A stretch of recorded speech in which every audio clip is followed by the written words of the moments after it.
It's a great idea. I should have gone with the Fez. Damn. All right. Well, I'm gonna be updating this again. So, for now, he's got the Jabus.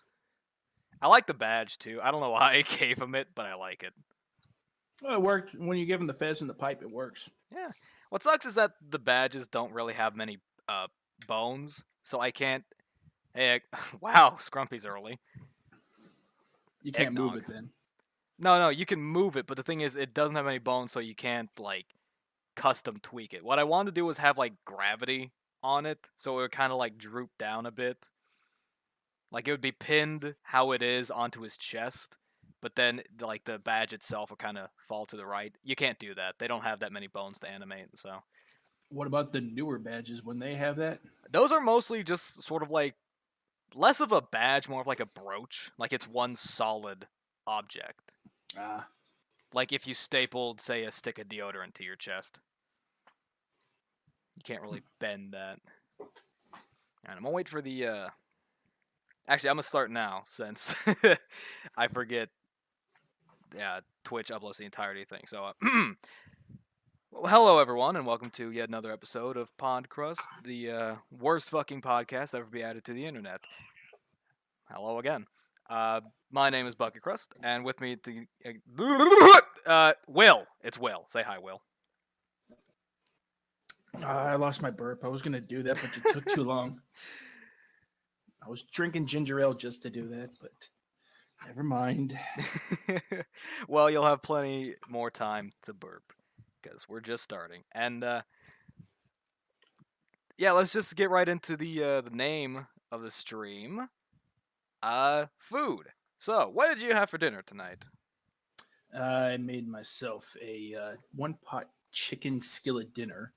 It's actually something really fucking easy to make. Even you can make it with your limited culinary expertise. Ah, that's good. Being a man with 10 thumbs.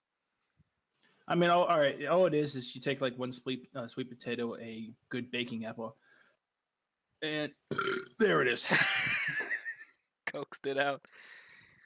And a couple pieces of chicken, depending on how hungry you are. Everything gets peeled. The chicken, all you're gonna do is lightly. Oh, here it comes again. Yeah, see. You're sorry. You lightly pan fry it, and then you don't cook it all the way through here because the next thing you're gonna do is dice up the veggies and the fruit. You're gonna put them in the pan after that, or the skillet. Or whatever, Wait, whatever. what all is involved in this recipe? Like I said, it's a sweet potato and apple and chicken. Okay, It's apple. basic. It's like a healthy, quick meal. Okay. In my case, it took a little longer because chicken. I used a different cut of chicken. But anyway, Nice. sweet potatoes and the apples will simmer together in bourbon if you love bourbon like I do. It's good. What? Good for cooking. Or I mean, you could switch it up for something non-alcoholic. I have not looked at the non-alcoholic alternatives because I am not a pussy. Once the fruit and the veggies have simmered nicely, then you're going to quote unquote cool them off with some chicken stock. Put the chicken on top, leaving the bourbon and the chicken stock inside, but don't drown the chicken in it. Man. And remember how you only simmered the chicken, you didn't cook them all the way through. Yes. Once you put them all in the oven together, the chicken's going to get cooked all the way through, and the juices are going to now go into the veggies. Nice, very nice. And how did it turn out? It turned out really great. It always turns out really great. This time I used butter pecans as a garnish. Ooh, very nice. When you said it was a chicken one dish thing, two separate recipes came to mind for me because my mother has this sort of chicken and yellow rice one pot deal. Mm-hmm. Where like you cut up chicken breast and you put it in, you season it with the gets like packages of this spiced yellow rice and just does that all up in the pot together, and it's really good, and it's like my brother's favorite meal, and we've had it pretty much our entire lives. That's actually one way to make it. The thing about this recipe is you can basically tailor it however you want to. Nice. And I had for dinner, it was some jambalaya with some mild Italian sausage, and this may sound kind of odd, but hear me out. With I guess sliced would be the proper terminology. I'm not certain, but slices of bratwurst on top. And I mean, it goes with the sausage. yeah, I mean they have two separate tastes, but when you put the bratwurst in with the cooked sausage and rice and let that simmer for a bit, it sort of absorbs the spices, and it blends pretty well. Well, spoiler here: I've never had jambalaya, but I imagine it's putting bratwurst and Italian sausage together is no different than like the recipes that have like sausage and Well, shrimp or chicken and shrimp or some shit like that. jambalaya varies depending on where you get it. It's essentially spiced rice. Oh no, I know what it is. I just Okay. kind of avoid it because there's some veggies in there that I don't want. I don't like vegetables. It's mostly peppers. I'm not a huge fan of You peppers. don't like peppers? Oh, you're missing out, man. I got like a mild thing against them that they kind of just close my throat. Oh, that's. You sure you're not allergic? Might be a little bit. Yeah, you might want to get that tested. Because oddly enough, and this is. Uh, let me step back for a sec here. My mother's cooking has really evolved over the past couple of years because when I was a little kid, I didn't really have a say in what we had for dinner. It was, all up to my mother. But when I started growing, I was like, hey, mom, why don't we try this recipe and all that? It was then I started to realize how crippling her one food allergy is. She is allergic to black pepper. Hmm. Yeah, like The basic pepper. staple in most Yeah, things. exactly. So instead of using salt and pepper as a baseline for spicing, it was not even like the normal amount of salt because my father has high blood pressure, so you can't use a lot of salt in his food. So instead of salt and pepper, you have a little bit of salt. What about garlic? That's always a Garlic's fine, and we've been okay. kind of Then you're good. compensating with garlic. For instance, we discovered a really nice shrimp scampi recipe recently. That turns out really well, and it involves a lot of garlic, so I'm safe from vampires. Garlic just works in most recipes. I use it a little too much in mine, Oh but yeah, it's a great it's good. utility. Sup, Cena Champ, Scrumpy, and Calico. Just gonna say your names to validate you. uh, so you were saying about the packaging lying on how long it was gonna take. Yeah, so it said cook in the oven for at 300. If you're going to cook in the oven here, 375 degrees for like 27 to 32 minutes. I did that at 375 degrees here, but it took longer than that. Usually, and I should have did. I usually put an extra like 25 degrees on there because I should have realized they never fucking know what they're talking about, Yeah. It's especially if you're in a hurry. oh yeah. Packaging is always kind of fucky. Sometimes it's correct. Like for example, it just occurred to me. I don't know any example. I guess like if you have like a can of soup or something like that, it's like oh, put it in the microwave for 2 minutes. You put it in for 2 minutes, and then it's heated all the way through for the most part. And you're like oh okay, that's functional. But some are just wrong. Like you have to wonder if the people who package this actually tried cooking it themselves. Hold on, I'm gonna belch. Want to get away from the mic on that one. Uh, Damn. for instance, I mentioned this before to you, but I'll put this out there for the viewers. I have celiac disease, which means that my body cannot digest gluten, like wheat, rye, and barley.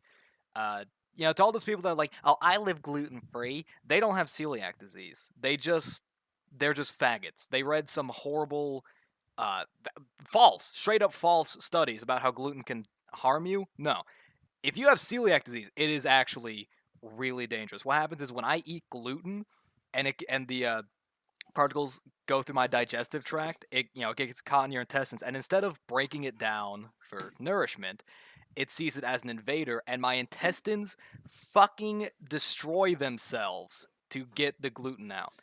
Oh, Like it delightful. corrodes the lining of my intestines, and if I keep eating gluten and I don't let my intestines heal, it'll essentially wear down my intestines to the point where I can't digest anything, and I'll die. I guess at the same time, it's the perfect thing for gamers because that way they don't eat like 90% of what gamers get fat off of.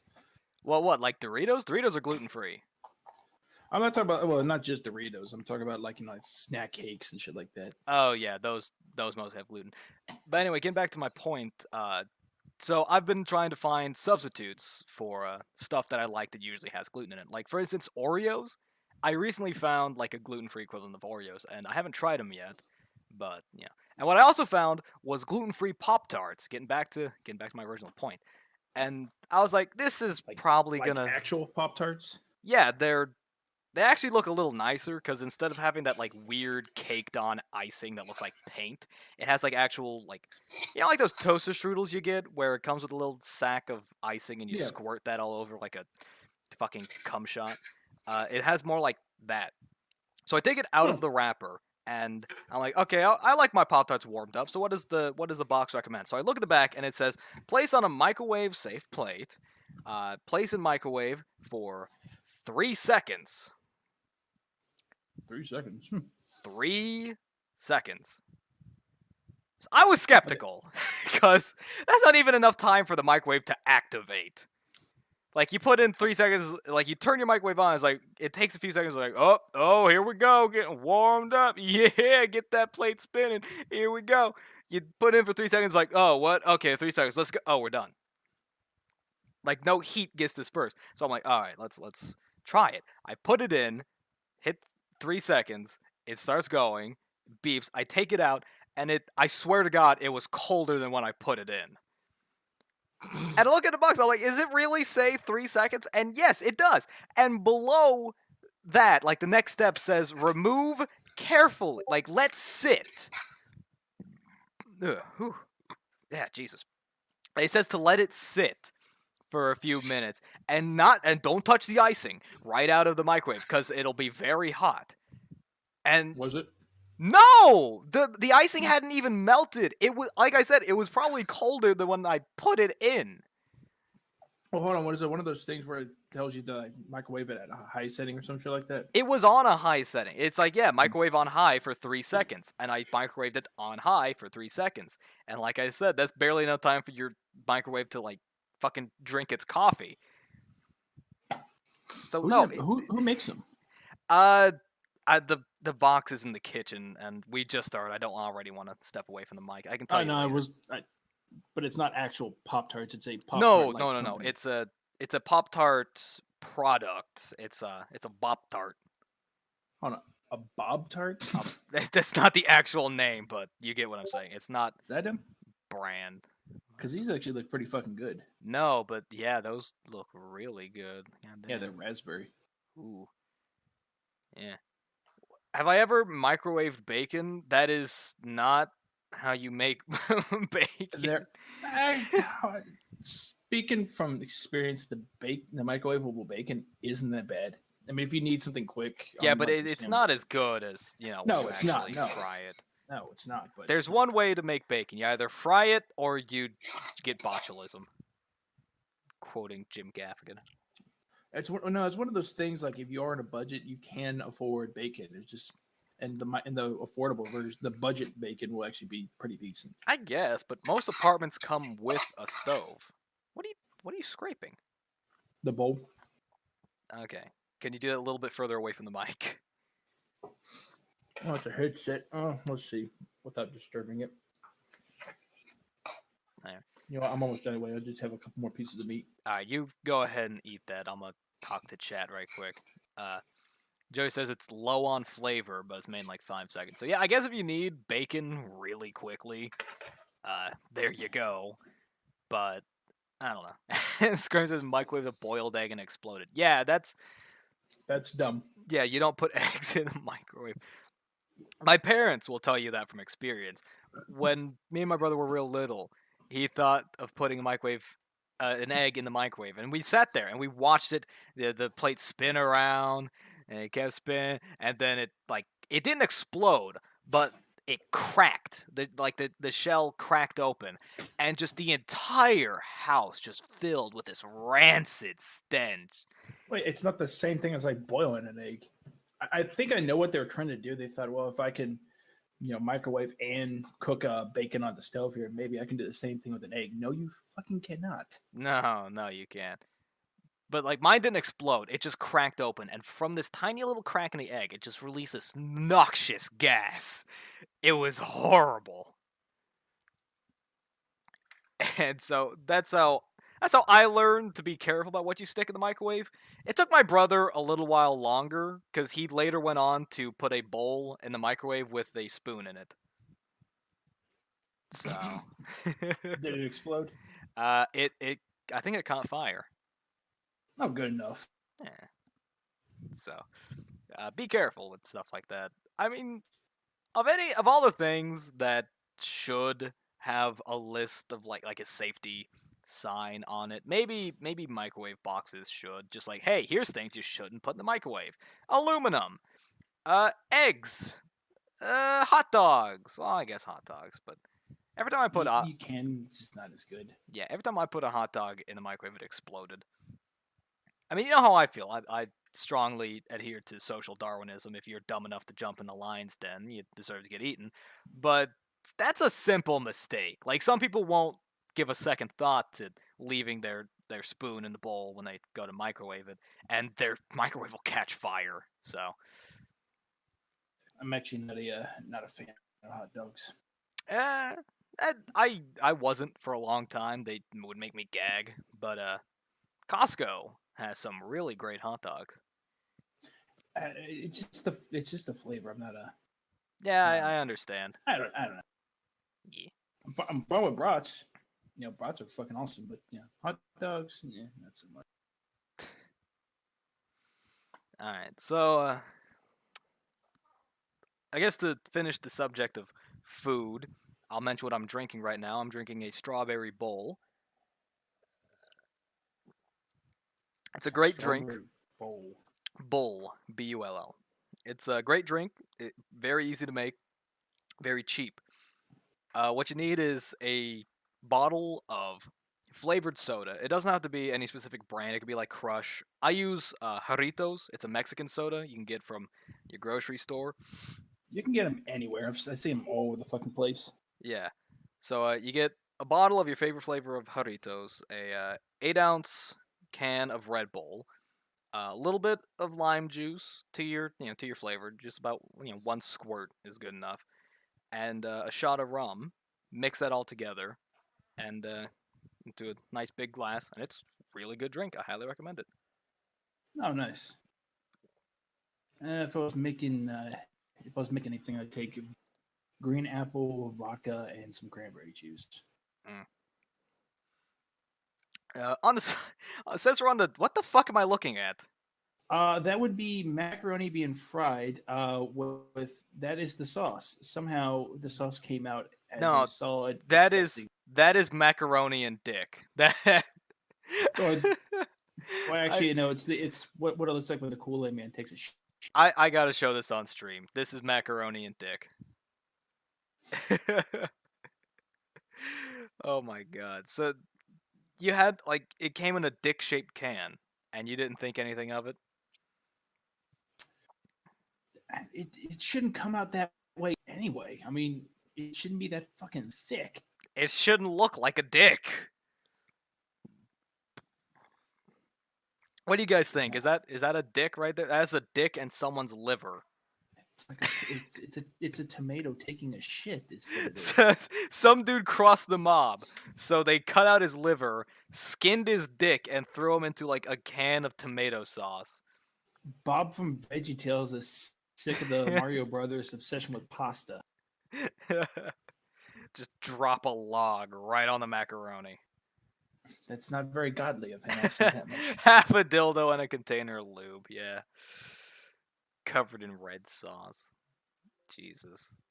Okay. That's when you have way too much Taco Bell. Your poop is more blood than poop. Oh god. All right. I was gonna. Horrible thing to be talking about when you're eating. Yeah, just poop, blood poop. If God wanted me to live, He would not have created a heart attack. Yeah, I just watched that video, Gage. St. Blank Street, love them, absolute gem. I've always been a fan of those crazy ass Gmod SFM videos. Very creative, though some are kind of crazy.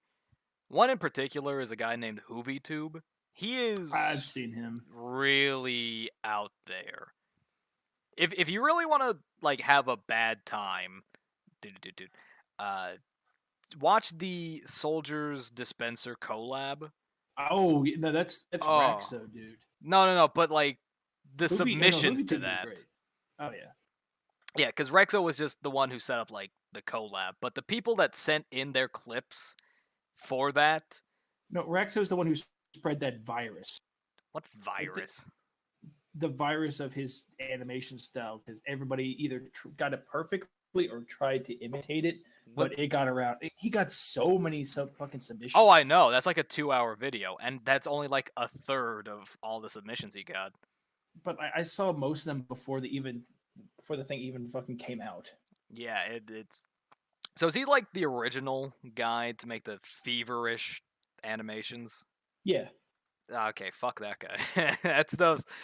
I felt genuinely sick to my stomach watching the Soldiers Dispenser collab. My brain just couldn't handle what I was looking at. I forgot which. There's like two that really sticks out, and I don't know who the fuck made them. I remember a HoovyTube submission was just a fever dream. I think if you know who Crazy Scout FIN is, Oh yeah, Crazy Scout. Yeah, he actually makes some good shit. Oh yeah, I like his because it's on the border of like the psycho feverish stuff, but it has a like a semblance of reality that kind of keeps it in place. Like it's not logical, but it's none of it's logical. You can understand what you're looking at. I still think Dr. Lolv and Saint Blackstreet are the two pinnacles of SFM Gmod animation. What's the other one? Ethioum. Yeah, him. I'm gonna look this up. I don't think I've heard of Ethioum. Can you spell that? I don't remember how to fucking spell it. Let me see if I can find them in my subscriptions. He should be there someplace. Ethiomod? Yeah, him. Oh, this is the dude who made TF2 Air. Yeah. Yeah, this guy's great. His is mostly Gmod, and it's closer to Roxo than Dr. Lolv, but he's great too. I love him. Well, I got into Roxo and Dr. Valve and even Lolv. My bad, not Valve. Lolv. Yeah. And ST Black through this guy. How do you say his name? Oh no, this isn't him. Not Ethiomod. There's another one. Quick question: How do you say the guy who makes like the Unusual Saturday series? How do you say his name?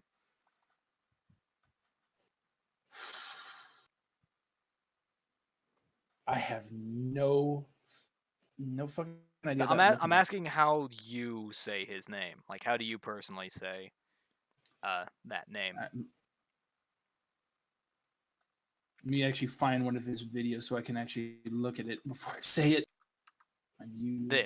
This guy's name. ST Blackst. That's how you say it? That's how I say it.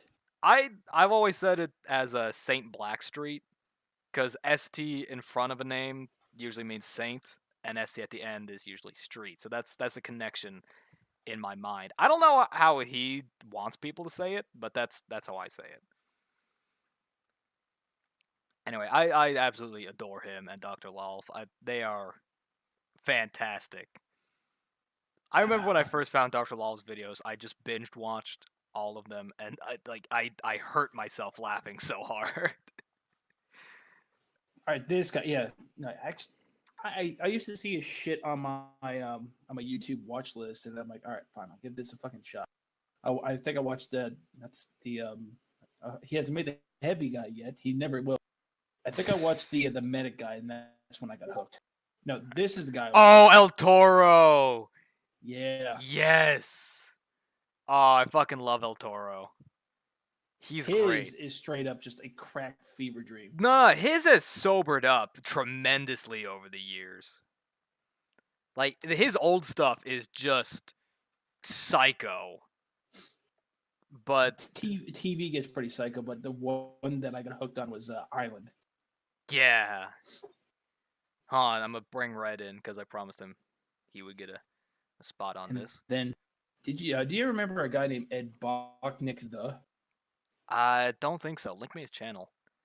Red, you're no longer He cool boy because you haven't contributed to the streams in a long while. You haven't been buying a watch very often. he doesn't make TF2 G mods or SFMs anymore. He actually makes a lot of his own shit, which they're actually pretty good. But when he used to, he actually made they were like really short clips. Some of them were from Team 4-Star. Then some of them were for like Ed and Eddie. They were all before like Gmod, not Gmod, SFM became a public release. He was actually releasing these videos with lip synced videos. Are actually pretty fucking good. Nice. I'll be sure There's to watch even some one of this stuff later. But hold on, for now, brief pause in this tangent. Allow me to introduce our special, not so mentally special guest There you go. star, Red, also from the Discord. Say hi, He's Red. a furry. Make fun of him. Okay. Hello. Hi. His mic is significantly lower quality, but hopefully you'll be able to make him out. If you guys do not like it, you can vote to remove me. I'm fine with it. Well, I promise you could join for this one. So yes, we're having 3 hosts in this episode. Whoa, crazy. Special. Yeah. It's really living up to the specialness of it. How we're just talking about food and like significantly more popular and more talented people than I. Well, you gotta learn how to Gmod or use SFM. Joey, just so you know, I'm pretty far away from my mic to begin with, so it's not gonna help with the popping. That's a crunchy mic you have there. Yeah. I'll just say this before we actually get into the meat and potatoes. What I want to talk about, ST Black ST. He just needs to go ahead and make a game. He's made so many of these fucking battles in his videos. Oh yeah. Just go ahead and honestly, I would definitely. It'd probably be like a mobile game. Of all the arcade segments he's done in his videos, I would definitely play it. Yeah. Funny story. Reminds me. A couple years ago, some of the biggest names in Skyrim modding got together and made a game, and I still haven't played it, but it looks pretty okay. But I don't know. Like, it really wasn't what you'd expect from like all these mods these people made. Granted, they're modders; they haven't really used a fresh engine or made their own. But it was a fine effort for what it was. So the point is, if he did make like a mobile game of that, I don't know what I'd expect of it, but I would definitely look forward to it. A lot of insanity, probably some really good SFM created bosses. Yeah, probably a lot of bullet hell shooting. Oh yeah, a lot of bullet hell and a lot of and again, a lot of boss fights that just don't make any kind of fucking sense. Very Final Fantasy style.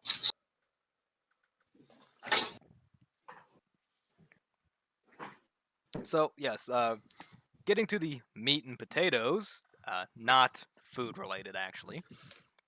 Will watched a documentary about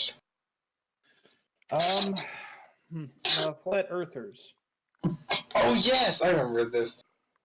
Yes, those delightful rapscallions of that. What are you, Red? What are you doing? Red, we can hear everything you're doing right now. Anyway, I'm cutting up a hot dog. Just eat it. It's a chili dog, and I don't want to. Whatever. Anyway, those delightful fiends of the scientific community. What do those flat earthers have to tell us today, Will? Oh my god, this fucking documentary. All right, first off, what was the name of it? That's a good question. What the fuck is it? Was it on Netflix or? Yeah, it's on Netflix. Okay. All right, first off, it was the video itself reminded me of like that one gem you find on YouTube, but with a lot more production value. Huh. I think it's called like Under the Dome or some shit like. that. Flat. There it is. Behind the curve. There you go. Behind the curve. Yeah, Oh my really. God. They really are, aren't they? It's one of those videos that and I think there's like 3 or 4 different perspectives from quote unquote member. Expert? No, not well, there's no such thing as a flat Oh, earth expert. I thought it was a quote unquote expert.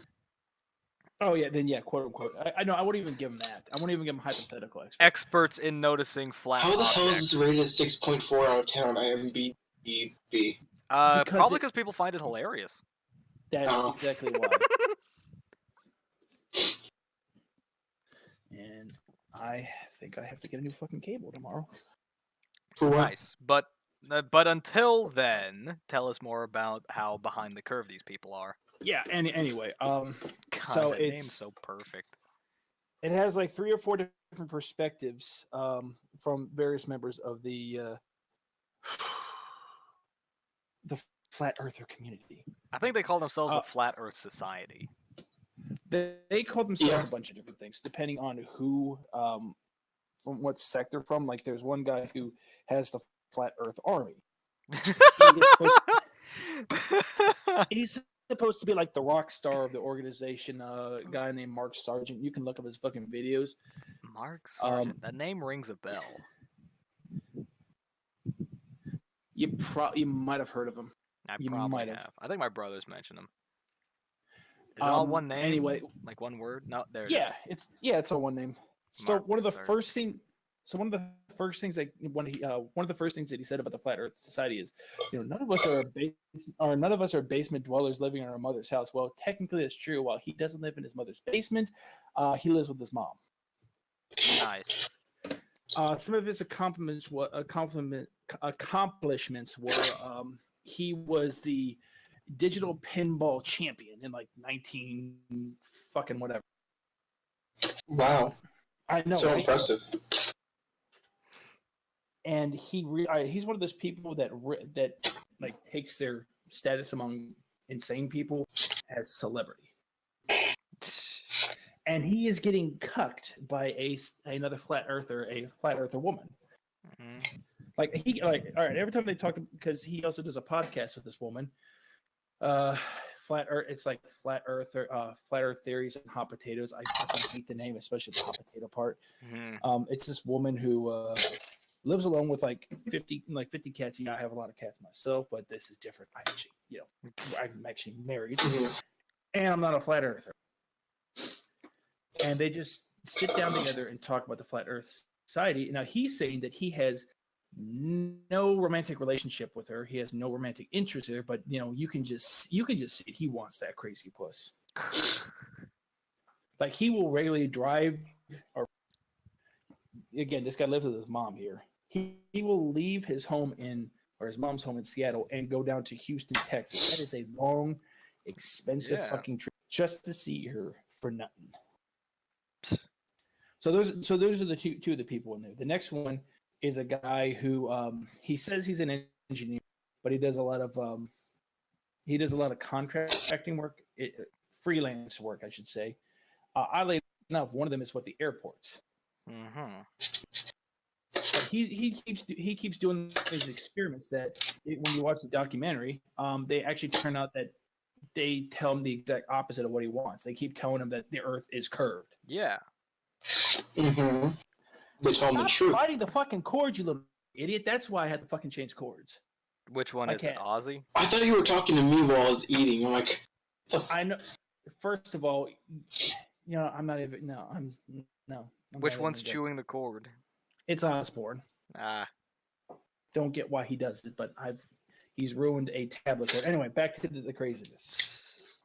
Right, because for example, of the failed tests that they run, I remember hearing about how what they did was they did a very basic and this has been done before, but they did their own version of this test where if you point a laser over a lake, they said that it would come across at the same elevation.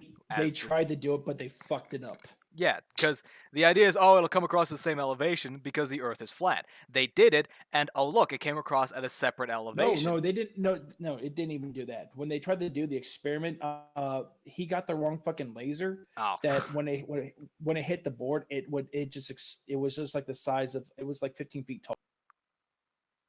He got the wrong kind of amplifier. Instead of amplifying its distance, it not only amplified the distance, but also amplified the size. So it was like a projector. Basically. Ugh. Now he did the same experiment though, with two pieces of styrofoam, big pieces of styrofoam, and a flashlight. And the goal was, they're put X amount of feet apart. If the Earth is truly flat, then all they have to do is hold the flashlight at like 7 feet, and it should go through the first styrofoam block into the next one. They should be able to see it. However, if it's curved, he should be able to raise it over his head, and the other party sees it. Now he did it at his chest level, not 7 feet tall, but at his chest level. All right. He couldn't see nothing, so that disproved the flat. But when he did the curved part of the experiment, they could see the light. Yeah. And they're still in fucking denial. Because these people don't want to be right. They don't want to be. They don't want to be factually correct. They just want for people to think that they're right. Well, that was the other side of this video. They actually had like real scientists, real astrophysicists, astronomers, NASA astronauts. We have 30 minutes of footage of esteemed scientists just clutching their head in shame, like, oh, why? Actually, a lot of them do subscribe to these people because it's like the reason why I was watching them. It's like a freak show. Like, please tell me someone actually compared them to a freak show. Well, they did. And actually, some of them was impressed by their scientific knowledge. Like, okay, yeah, that's actually a good experiment, but you're not gonna like the results. Yeah. And one of them was they were so the theory was, if the Earth truly does rotate on an axis here, then gradually it was something about we're gradually going to feel a tilt like 15 degrees or some shit like that. And the tests that they were doing to debunk that actually showed that, yeah, we are spinning at 15 degrees. Yeah. But they're like, no, we got to do more tests. We got to get this $20K expensive laser tracking compass that actually will give us a more accurate reading. And you know what it's going to tell them? It's going to tell them the same thing. Yeah, exactly. So instead of being 99% certain that the Earth is curved, they're going to be 100% certain that the Earth is curved. Fantastic. But they all, between the experiment and the cringy shit they did, I mean, all right, their convention, honestly, no offense, Red, wasn't as cringy as like a Fur Fest or a fucking BrodyCon or some shit like that. But it's still cringy. Because it's like, it's really, really stupid hippies. Yeah. Stupid hippies getting together. And it's like a mix of, here's the other crazy thing. They're like a truly diverse group, because one of the guys that they were interviewing, he was a flat earther because he believes like the whole the flat earth thing, or denouncing flat earther is like denouncing God. And this goes with yeah. We got into this side. We also got into their conspiracy theories. Oh, and the same guy thought that like the it was like Vatican or the Jesuits or the Jews or the Satanists were the ones covering this up to mask the true belief in God. If anything, Satanists would probably be on board with the flat Earth thing. Because Satanists are like, Satanism by its very practice is diametrically opposed to the church. No, the globe proves the fact that there is no God, so they're going to be on board with that. Okay. The other thing was that he believes that they also are pushing the globalist theory because they're also trying to turn men into transvestites. You can't be a globalist if there's no globe.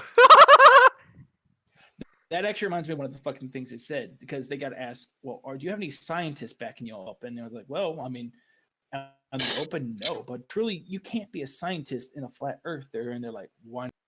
Because once you reach a certain level of education, you can't accept the theories. I'm thinking, well, he's not wrong. you get to a certain level that you start saying that's pretty fucking retarded. Yeah, here's the thing about theories is that they're meant to be either proven or disproven. If they're disproven, that's the end of the theory. If they're proven, then it's no longer a theory. It's a law.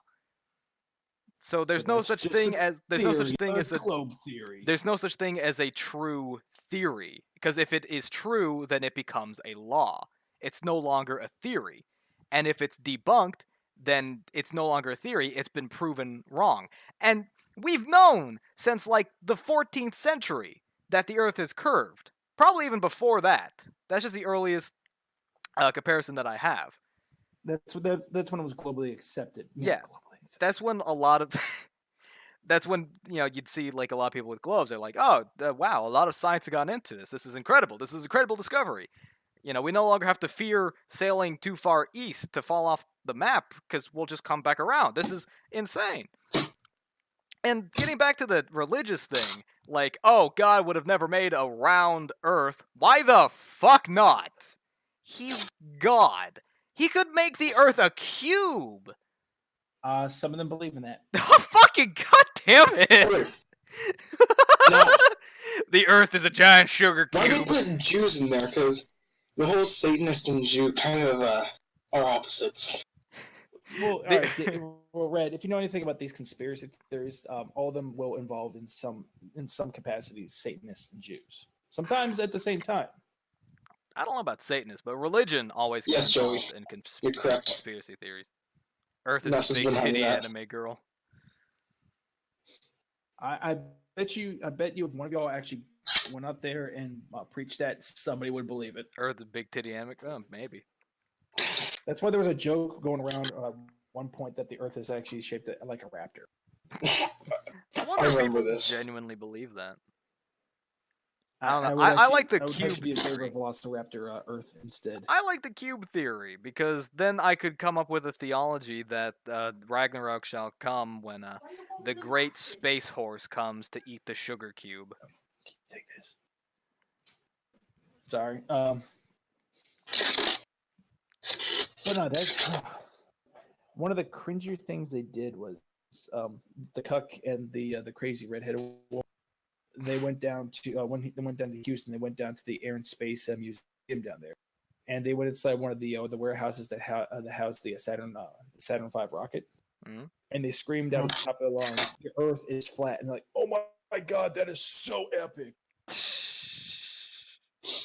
Did they actually say epic? No, I think they said they're winning, or that's so winning, or some shit like that. They were using me. They were trying to use memes. I screamed a blatant lie at the top of my lungs in a warehouse. Ha ha! Disprove me now, retard. Honestly, they might be streaming right now because the cuck lady actually has 17,000 followers. just 17,000 people who love to hear this crazy lady shriek. Oh, I did it again. I missed it. All right, she stopped streaming an hour ago. Ah, damn. There you go, guys. From now on, like before the streams, go and watch her, and then right when she ends, you can come watch me, and we'll all laugh at her. She doesn't like me. She doesn't like mean language. Oh well, I'm fucking sorry. These people are so far up their asses because they asked a bunch of them, so who's a credible source out there, and she, blank face, just looked at me. Okay, what are your qualifications? Yeah. Well, the Earth is flat. It's like, okay, that's good to know. What are your qualifications? Well, the Earth. You following? You following me? Yeah, I'm following. The Earth is flat. Yes, you said that already. And I'm asking you, what are you following me? What are your qualifications to be a credible source? Well, I just said the Earth is flat. Yeah, I could say that dogs can speak fucking Hebrew. That doesn't make it true, does it? It wouldn't even be that. She would just automatically say that you're like a NASA spy or something. Hold on, I have to throw Joey a bone here and read this stupid thing he's saying. This has unequivocally demonstrated the inner machinations of the modern organized crime family. I don't know why he wanted me to say that. I think it had something to do with these retards. Maybe. I don't know. Is that a thing? Like, they think, like, the mafia is trying to cover up the flat Earth? Not the mafia. They think the FBI, the CIA, and just basically every government agency, the Illuminati, the Freemasons, The CIA the is too. Jesuits, which I haven't heard in fucking forever. The CIA is too busy overthrowing third world countries to fuck around with the flat Earth. All right, Well, look, I have apparently- like 13 dictators I need to fund. All right, I can't be bothered to write some propaganda about how the Earth is round. Well, they're saying that's the true globalist agenda to keep the globe as the The globalist agenda. Oh, it all makes sense now. it keeps the Pope in power. It keeps the money flowing. The church tried to deny the Earth was round. Yeah, and then I think who was it? Fucking Copernicus. Did they try to fucking execute them? Yeah. For this Oh, shit? god damn it, Joey. It Hang on, was I will all a be right back. meme. You get your refreshments. God, fuck you, Joey. Fucking meme. I don't even like that meme. God, but this is just for those of you still listening. We're reaching levels of retardation that should not be scaled by Oh my any God, that cat. mortal man. I will say this: that crazy redhead lady did give me a good idea that I need to do. Has nothing to do with her theories. I need to get a cat wheel.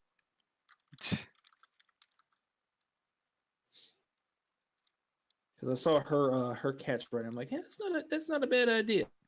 That's not a bad idea at all to have. Thank you, crazy bitch. Oh god. So, anything else of note from the documentary? There's just so much. Honestly, I don't want to throw it all out there without spoiling it.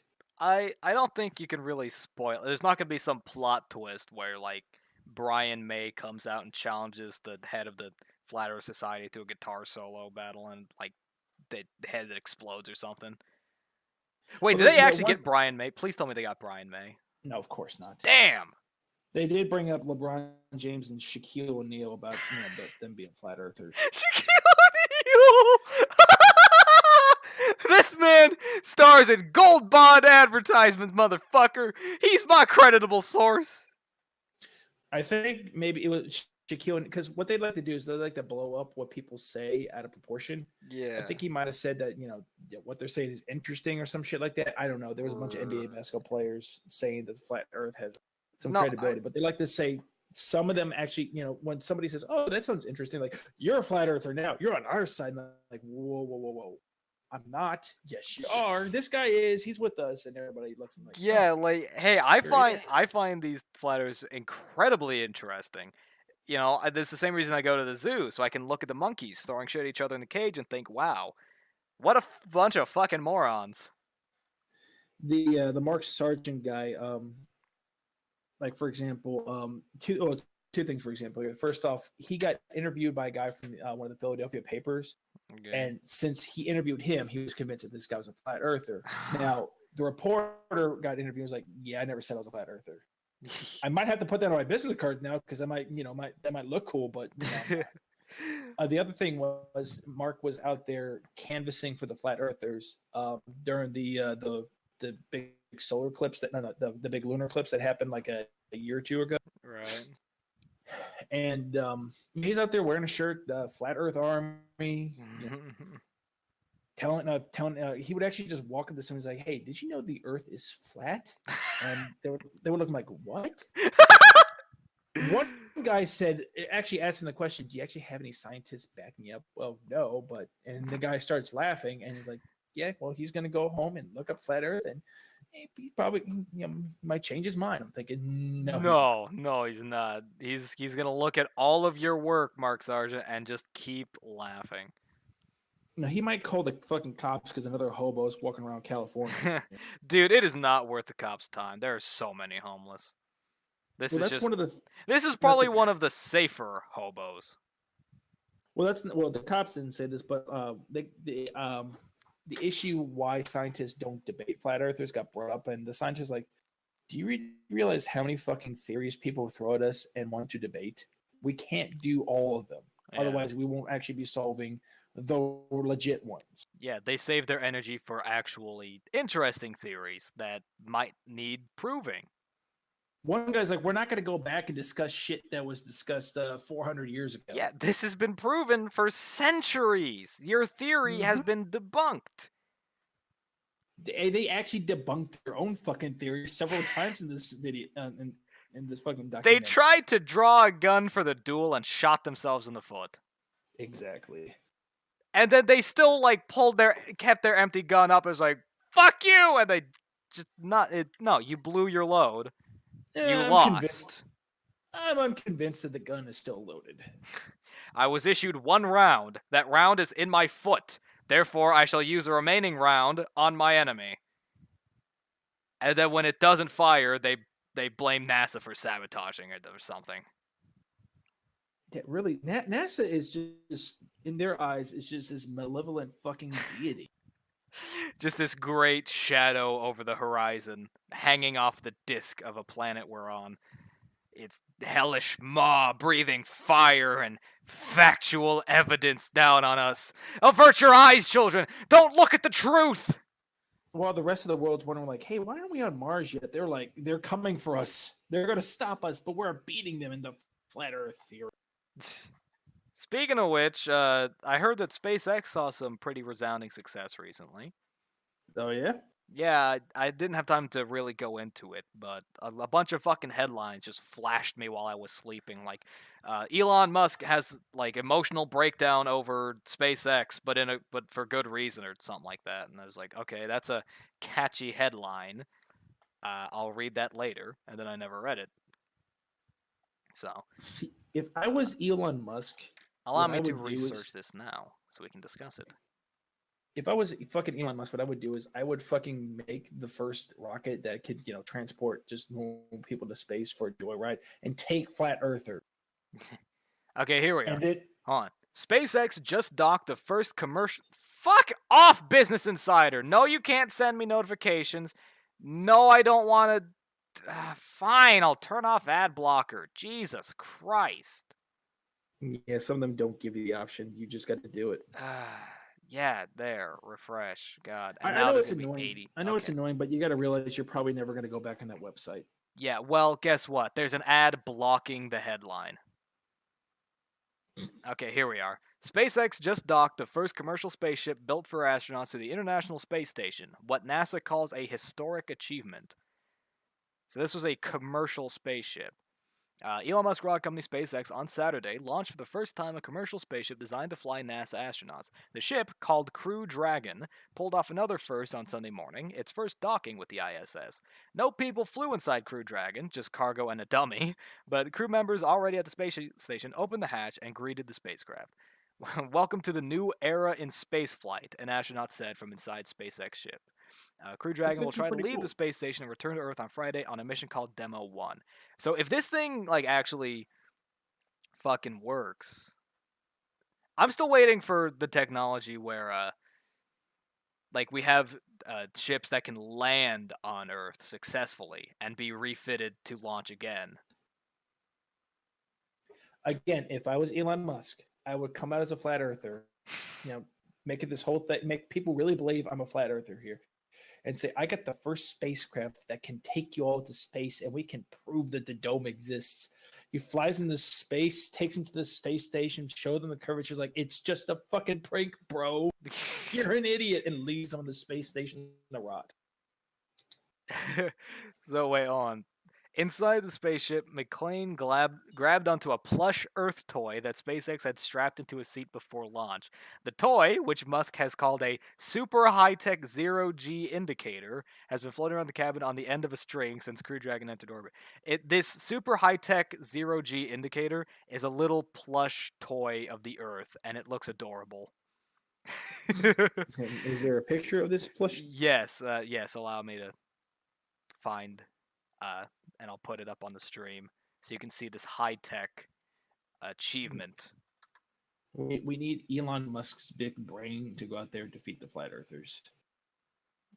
I want to share this amazing historical device so that we can all see and relish in it.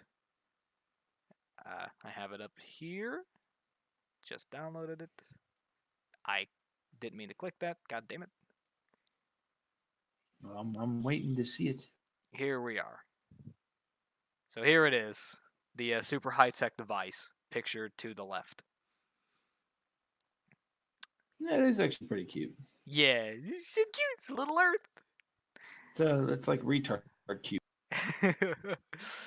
Yeah. But in the video, she gives it a little spin. I like it. It's cute. That's about what I expect from Elon. He's just a fucking genius. You can't help but love him.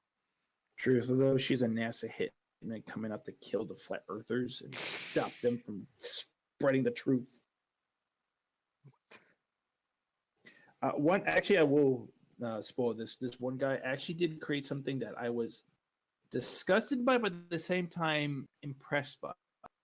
He made your mic cut out. I'm sorry. He made a wooden motorcycle. Really? And the first I'm thinking is, isn't that a fucking fire hazard? But he said it's electrical. It's an electric motorcycle made out with finished wood, and it actually has some decent electronic systems. But again, it's a wood motorcycle, so it only comes in one color. Your grandmother's kitchen table brown. And that's his flat earther mobile or whatever the fuck he decided. Some cheeky fucking thing. Nice. So, yes, there is some hope in the scientific community. Don't be swayed by the noise that these people are making, because that's it. It's just noise. No, actual science is happening every day, and we're making great strides. They're not stopping science. I mean, we're still, you said, we're still making fucking strides. They're just a small minority here that I've just seen this fucking documentary so many times on Netflix that I thought, I'll fuck it, I'll bite it. Yeah. There's not much that's good on Netflix, so I will see what the fuck this is about. But like for example, you hear all this stuff like in Canada, how some dude got life in jail for approaching a woman he's never met before and saying "Hello, ma'am" or something like that. He whistled at a white woman. Yeah, you hear stuff like that, and it might be kind of disheartening and think, "Wow, I might have my life ruined for not doing anything at all." But again, that is just a very small minority of people making a lot of noise. So just like the flat earthers, they're doing pretty much nothing except for themselves.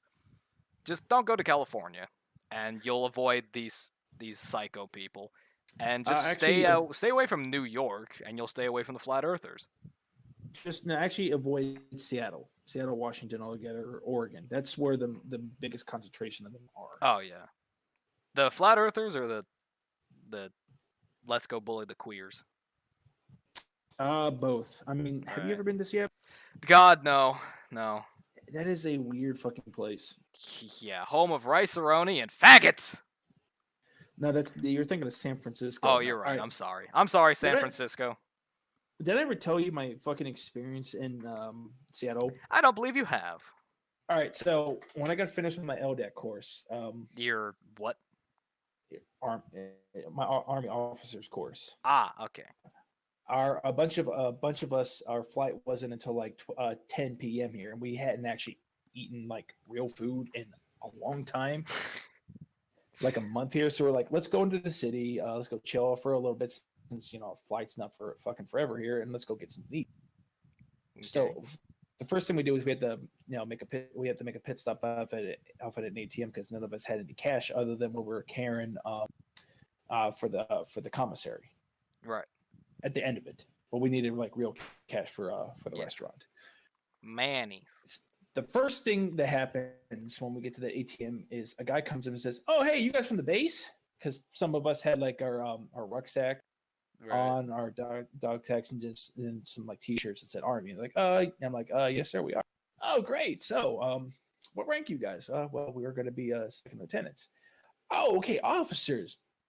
Positions of leadership. All right, well, let me ask you this as future leaders. I'm thinking, okay, this can't be This too bad. this is gonna be a riot. Let's hear it. So, do you think so? Should we just go ahead and nuke Afghanistan? The others are like, what? I'm like, I guess I was the spokesperson. I'm like, excuse you? Well, we should go ahead and just nuke them. I mean, all the terrorists there, plus the poppy fields. I'm like, Wait, was he okay?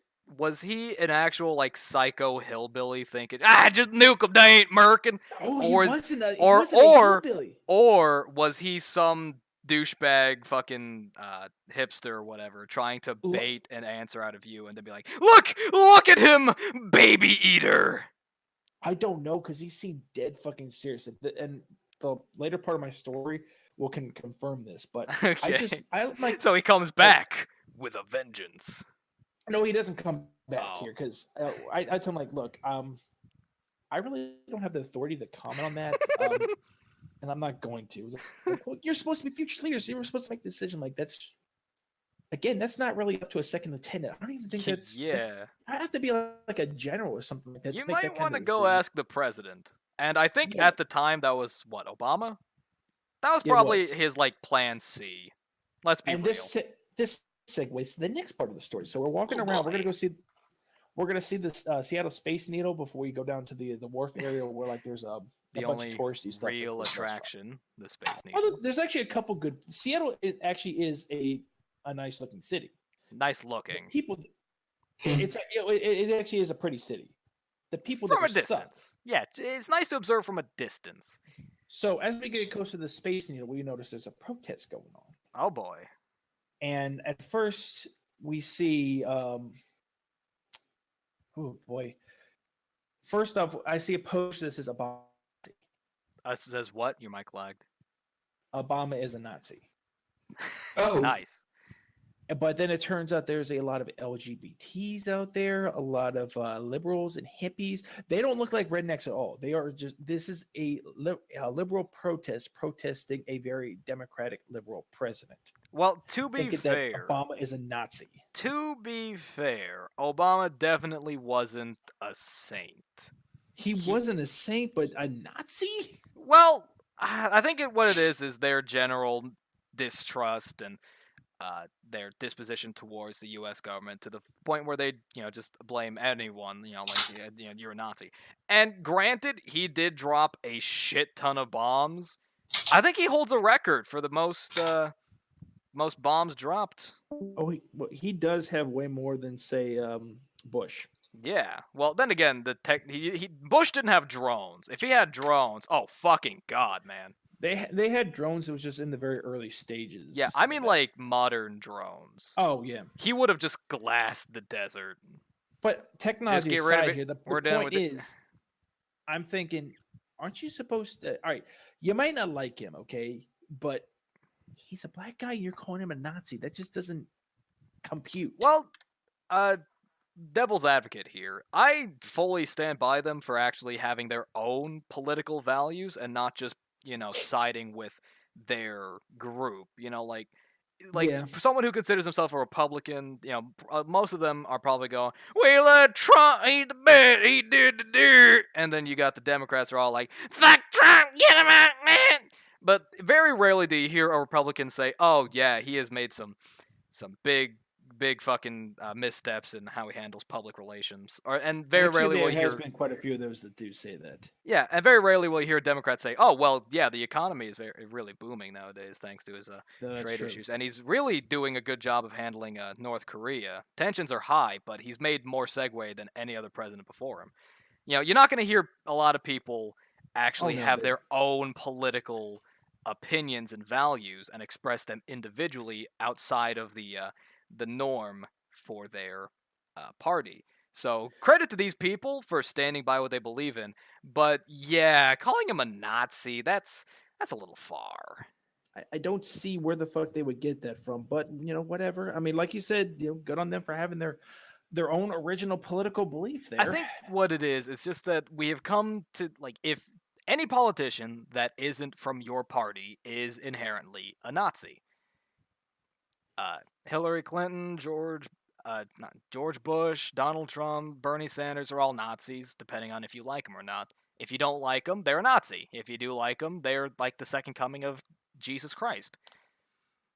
That's just honestly, how it is. Everyone's a Nazi, except the actual honestly, Nazis. now that I think about it, they might have been Bernie supporters because maybe they might have been fucking socialist. Granted, that guy is probably one of the most successful con men I've seen in years. Oh God, yeah. You know what he's done? He's hired an illegal immigrant to manage his campaign for 2020. So here's what he does: he goes around collecting millions of dollars from these stupid fucking college students. He knows he's not going to win the election. He's just trying to milk it for all it's worth. Doesn't have to pay his campaign manager a dime because she's illegal. And then when the campaign fails and he doesn't get elected, he could put all the blame on her, buy himself a fifth house, and retire happily.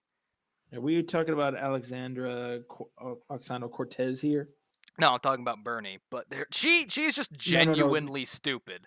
No, the she. I thought that was Alexandra. What's her fucking Oh, no, not her. I think she's a legal citizen. I don't think she's an immigrant at all. I think she was born She's here. just stupid. Yeah, she is genuine stupid. There's nothing scarier than someone who is genuinely stupid. One guy that I watched actually compared her to the Catch Me Outside girl. Yeah, it's just a lot of fucking noise, and she has no idea what she's saying. She just knows that she gets attention for speaking. I think she genuinely thinks banning cars from the country would help, but no one's actually sat down and told her, here's all the multitude of ways that will fuck us over. There is a YouTuber that me and my wife watch. He does all right. So he's a guy who studies human behavior, and he's done a lot of videos. Actually, he does a lot of videos that involve criminal investigations.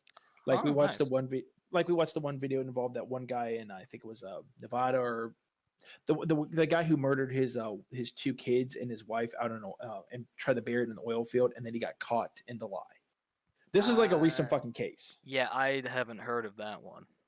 I'll find this one later, but anyway, he actually breaks down the body motions to show you, like, where's the the gotcha moment when the cop finds out that he's fucking lying, and he did it with Alex. I can't fucking say her full name here, so AOC. Just say Cortez.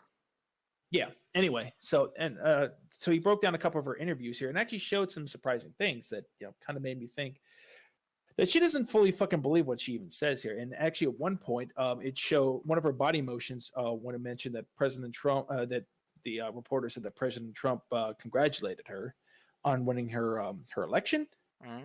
She showed the kind of body motion of somebody who's actually flustered and flustered and happy that senpai noticed me. Well, I mean, like, imagine being pat on the back by your self-proclaimed like arch rival and having them tell you did a good job. But she immediately followed up with not without saying here, but the polite way of saying, I don't like Trump. He's awful. He says mean things. He says mean things like congratulations and you did a good job. What a bitch. But deep down inside, she's like, oh my god, blonde old daddy noticed me. Sugar daddy. That's not even a sugar daddy. That's like a molasses daddy. He is a billionaire. Jesus Christ. Okay, we're past the hour mark. I think we're well overdue for a small intermission. I have to go to the bathroom and get myself some water. Take this time to do the same yourself. I'll do the same thing. All right. Well, we reconvene in a few minutes, everyone.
You back?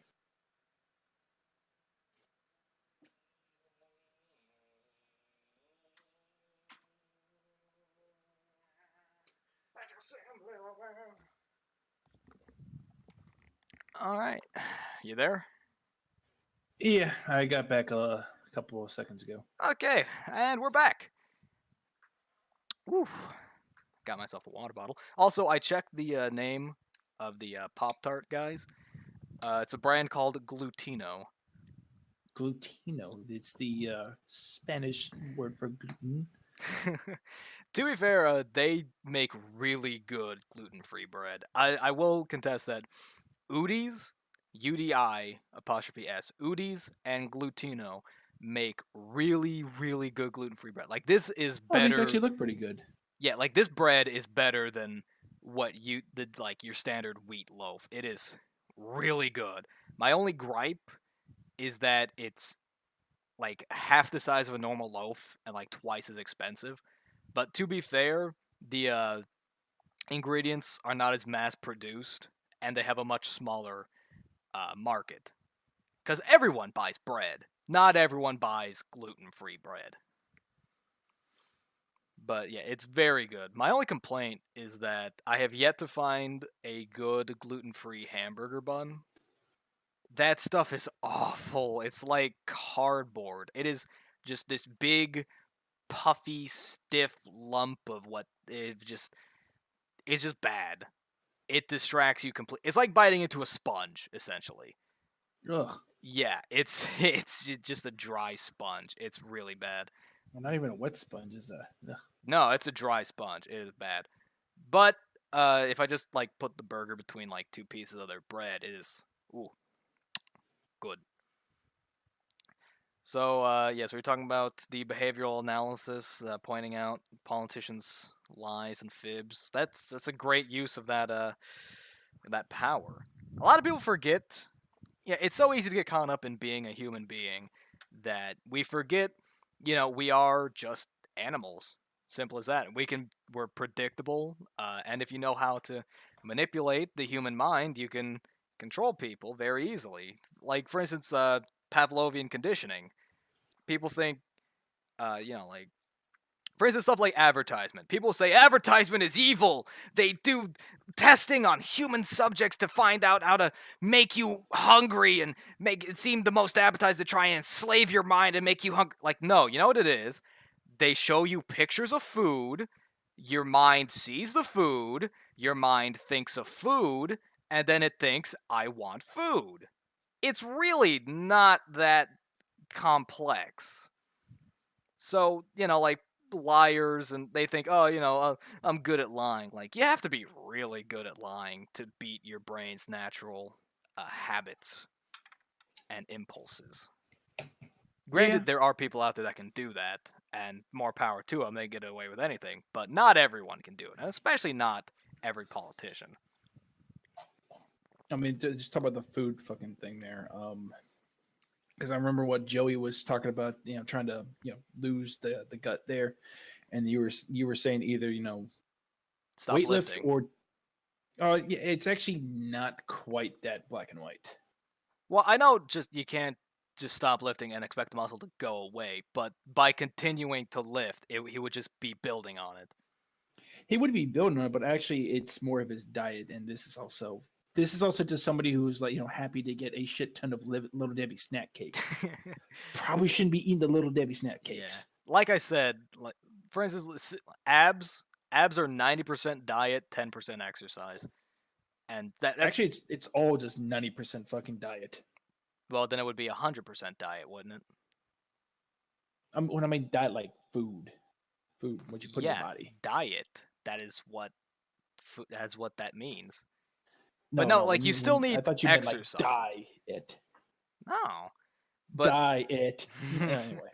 But no, it is 10% exercise because you still have to work the muscles in order to define them. But in order to keep the fat off and make the muscles visible, it is 90% diet. Wait, do you think I meant like dye your stomach a different color to look like abs? No, I'm making a lame ass Garfield joke. It's diet. I'm not following. And forget about it. It was a lame joke back then. It's a lame joke now. Joey has more Little Debbie snack cakes. He's not putting them away. Dude, don't eat the fucking snack cakes. Like seriously, if you're trying to lose it, that's like the worst fucking thing to eat. Yeah. Don't just gorge on them. You know what you do is after a long day of exercise and dieting, or a long week of keeping to your diet and exercise, you can reward yourself with a snack cake. No, don't even do it. Like what I do now is, all right, I'm a bigger guy because I do lift a lot, but also I do run. I try to find a happy medium. But what we do is we save the like that kind of eating and not even in excess, just like the options of eating that kind of crap for the weekend, so that way it's also you have your special cheat days. Yeah, and it motivates you. It does. It's like the whole like having a sandwich on a stick mounted to your head. You're chasing after the sandwich. Like that's how exercise should be. You want to set goals and reward yourself to keep yourself motivated. Like I said, the brain isn't that. It is very complicated, but it's easy to predict. Like once you unlock the inner machinations, it is very simple. It's complex on the outside, simple on the inside. Like the actual physical, medical science of it is very complicated, yes, but psychology is not so complicated.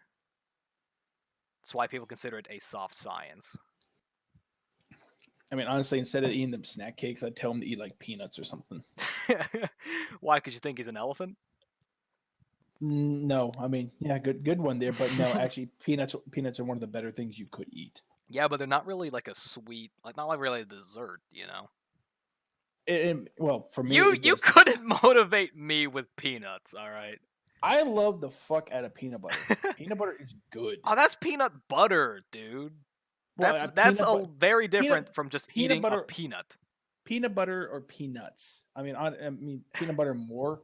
Yeah. If I want something sweet, but peanuts do the fucking trick. Just not even salted ones, just unsalted ones straight from the shell. Yeah, for you maybe, but most people would not be motivated by a fucking peanut. Well, what I was gonna get at though is the point is, obviously he wants to snack and he should snack, not a shit ton of snacking. Just moderate. If you're, but you don't snack on Little Debbie snack cakes or any kind of snack cake.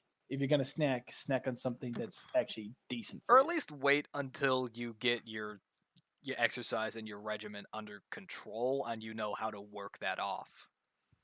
No, not even that. All right, so so the three things you should be doing is, one, you should be working out at least an hour a day for 5 days a week. Eating 3 times a week, and then 3 times a week? Whoa! I'm sorry, my bad. Yeah, 3 times. Yeah, you're ultra star. You're going for the Hollywood diet. 3 times a day, and then you're supposed to have 1 or 2 snacks. That's it. Right. Yeah, I had some weights. Oh, and I'm sorry. And a fourth thing: don't eat after 8 o'clock. Yeah, I keep hearing about that. Like how you're. How does it's that? It's all about digest, and I'm guilty of. I'm really bad on this one because I have late nights. But it's all about before you go to bed, you don't want to be digesting. Some people are like, oh, I'll just let the food digest while I sleep. No, it doesn't work like that. Then it just sits there. Well, it still digests, but just slower because your body isn't as active. Right, you're more active when you're awake there, so that's why you want to eat a little bit earlier. Don't eat more than 2 hours before you go to bed. See, that may be why I'm pretty sure I could have lost a lot more weight if I hadn't been eating constantly and then just going straight to bed. Over the past few years, I've consistently lost weight. I think I've lost, I want to say about 20 pounds in the past year, I think. Just because my schedule is shitty and I don't really eat breakfast.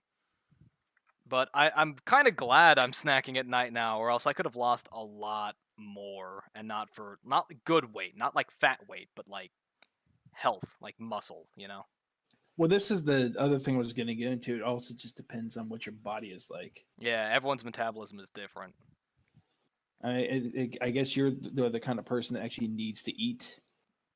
Hey, you sexy rat, you. Otherwise, you're going to lose too much weight, and then you're gonna be the kind of guy who when he gets the weight test during the the weight portion of the PT test, you're the kind of person that they tell you need to eat more, otherwise you're out. Yeah. For instance, I knew a girl from high school named Chloe who just skinny as a fucking, like, just thin as a stick.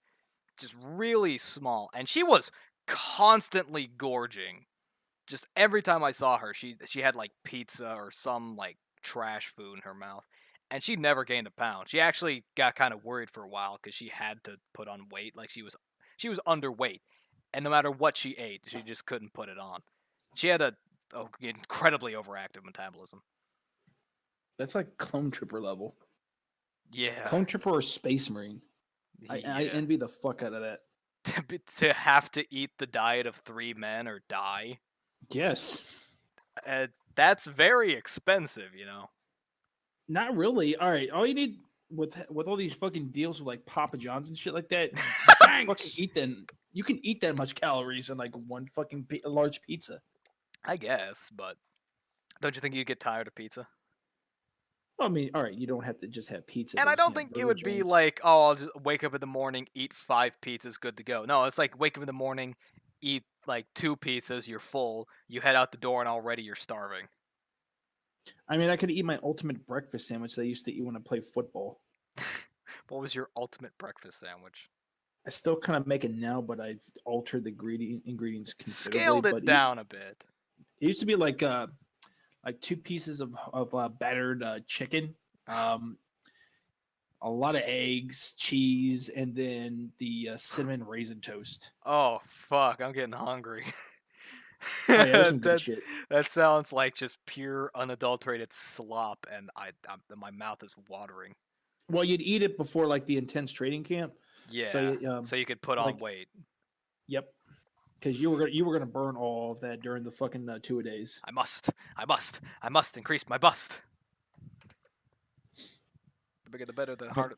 I'm trying to remember the whole rhyme. Anyway, continue. I would lose like 20 fucking pounds during 2-a-days. Jesus Christ. Oh yeah, in 2 weeks I would lose like 20 fucking pounds.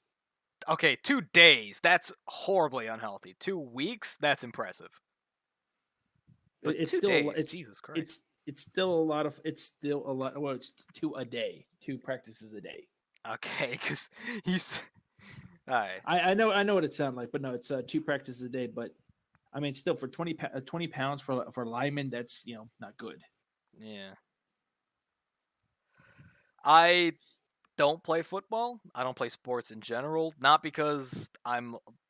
just because I'm a small, unrefined slab of pork, but because I really don't like professional sports. College, go for it. College ball is cool, but I don't really like people's obsession with professional sports, so I've never been attracted to sports. Honestly, it's all the same thing. The difference between college and professional is one gets paid, one doesn't. Well, one gets paid in like cheaper tuition. It's still one gets paid, one doesn't. Damn it! Hold on. Time out. I forgot I was gonna do this. Fuck. Hold on. Where is it? Where's the damn music? I completely forgot. What did you forget? The cheap grocery store jazz. I forgot I was gonna start putting like jazz music on in the background. I'm an idiot. All right. Any reason why? It helps people sort of digest the conversation. Cheap grocery store jazz? Yeah, just, some generic soft jazz in the background. Okay. Because, I mean, like, a lot of podcasts have background music. Just some royalty-free, dull music. Doesn't distract from the, from the conversation, but it makes it a little easier to... it makes it more immersive. Like, it fills the white noise better. More like you're listening to something actively and less like you're eavesdropping on someone else's conversation, Yeah. Yeah, that's why I wanted to put this on. And I completely forgot. Only an hour and 20 minutes late on it, but thank you for reminding me, Joey. Good job on both y'all. I'll try and remember that from now on. I'll put that on my little notepad here. Next to, right under Dex is a meteorologist. Come on. Care to explain that one? Yes, I shall. I've mentioned this before. I'm writing a book. I recently finished my final draft. I'm now going to be sending it out to publishers. Wish me luck. But in it, there's a character named Dex, who is sort of your psycho conspiracy theory guy. And in it, I had the idea of, like, he's very, like, I ran the calculations and et cetera, et cetera. And my brother, while reading it for me, came up with the great idea of making him, he was a meteorologist who was fired for his horrible predictions. And I thought that was such a hilarious fucking concept. I wanted to write it down so I didn't forget. Does he believe in the chemtrails? No, but he thinks there's a military testing ground under a lake. Oh, that's just crazy. Yeah, and they're testing the giant war mechs that they're going to be using to keep Mars in line and to quell rebellion. The giant war mechs. Yes. Not exactly, what are they called in Warhammer? Remind me. Oh, Titans. I wasn't even thinking that. I'm just thinking. Yeah, actually, not that something big. Completely different. Not that big, but they're pretty big. More like Titanfall Titans. And we all miss Alex Jones, Joey. I already forgot what I was writing down. Fuck me. Oh, right. There actually was a show on not a movie on Netflix for a while. The concept was after the Earth won the War of the Worlds, they took the tripods and made their own tripods. Oh, yeah, that would definitely happen. And Theodore Roosevelt leads them. Oh, that's fantastic. It's a steampunk universe with mechs, and Theodore Roosevelt kicks aliens' ass, and it's actually kind of badass. I want to correct you there. That's not steampunk. That's raypunk. Okay, there's a difference in the. It's actually very interesting seeing how the punk genre has evolved over the years and the different generations of it. But that is raypunk. That's like science-y, like laser guns and spaceships and all that crap. But the whole concept of like taking alien technology and using it against them is something that I always got a kick out of in XCOM. Because you start XCOM Enemy Unknown off with like guys with standard like rifles and body armor going against these weird little like Invasion of the Body Snatcher style aliens. So you kill them and they drop their plasma guns. So you take that back to your scientist.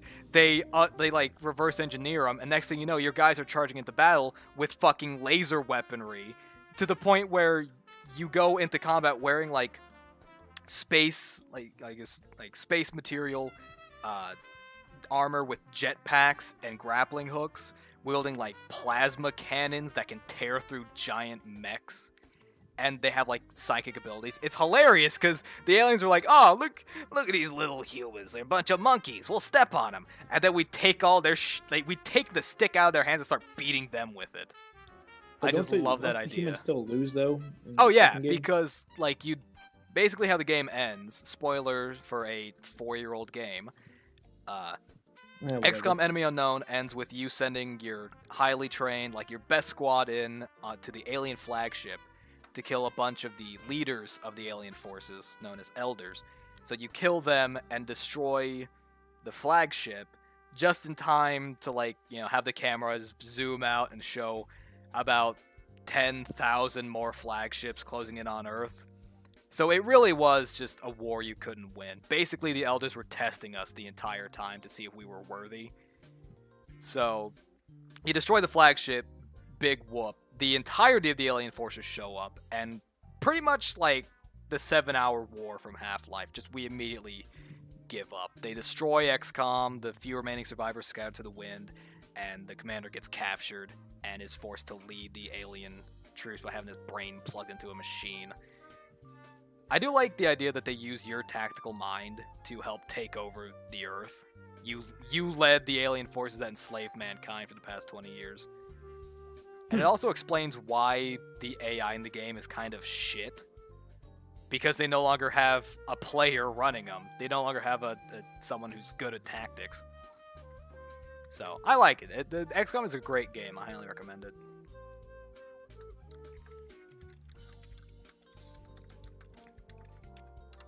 And I've yet to find another game that emulates the gameplay of XCOM that I want to play. I heard of this one game, Phantom Doctrine, which is closer to the real-life XCOM. It's about Cold War spies trying to outdo each other. You know, like Russians versus Americans and all that. You know, and it looks interesting, but the reviews are pretty poor. So it's one of those games that have like a good concept, but poor execution. Yeah. I think I'll pick it up on sale one day. I'll let y'all know. And I do know the guys behind XCOM are working on another game. I can't remember the name of it. It's Phoenix Break, I think. And it had a really cool concept in it of combining XCOM-style tactics with Fallout-style limb targeting. So if you destroy, say there's like this giant spider bot, and say you keep firing at its legs, well, you'll cripple its legs and reduce its mobility. Say you shoot at its weapons, you'll break the weapons and it won't be able to attack. And I think that's a really interesting layer of mechanics to add onto XCOM. Because XCOM could use more depth. There's quite a few things coming out this year that actually has old, good game developers making them. I mean, there's Obsidian making their game. God, I'm so excited for Outer Worlds. And I don't know if you ever played Knights of the Republic, but the guys who made that game, they're basically doing kind of what Obsidian's doing. They're put up their middle fingers to BioWare and EA, and we're gonna make if we can't make a Knights of the Old Republic 3, we'll make another Star Wars game. We'll make Templars of the New Empire. And wait, it is a Star Wars game though? Yeah, it is going to be a Star Wars game. Okay, cool. I might try it because I've heard a lot of good things about Knights of the Old Republic. I played the first one. I did really like it. I did. I mean, yeah, did really like it. Yeah, no, I might have. And someday. I'm not. Is that the? I was just gonna ask. Is that the single player or the multiplayer one?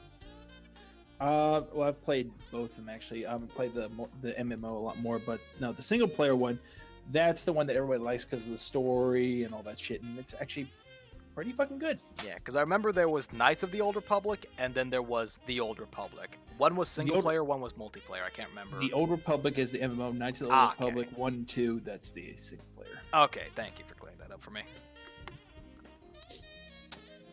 I mean, they're both considered non-canon anymore, so it doesn't really fucking matter. But yeah, everything expanded universe is non-canon. Yeah, they're like before Star Wars.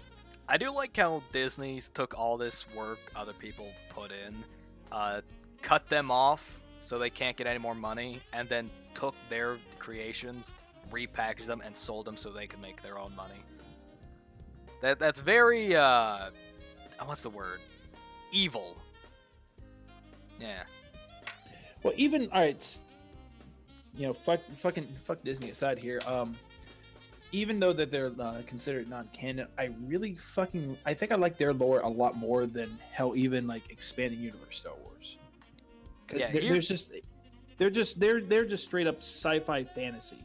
Yeah, here's what you do with Star Wars. If you're a big Star Wars fan, you like the expanded universe. Disregard everything canon.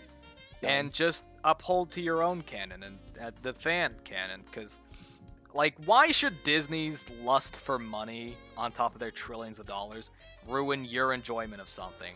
Yeah, they say it's not canon. Who the fuck cares? You know what Lucas said, the guy who made it? He said, go nuts. I don't want to have to write all this crap. Write it for me. And so you did, and you guys actually wrote stuff a million times better than anything George Lucas could have ever conceived of. And good on you.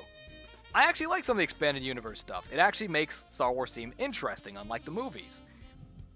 And I'm all for it. I would sooner consider the expanded universe canon than whatever the hell The Force Awakens was.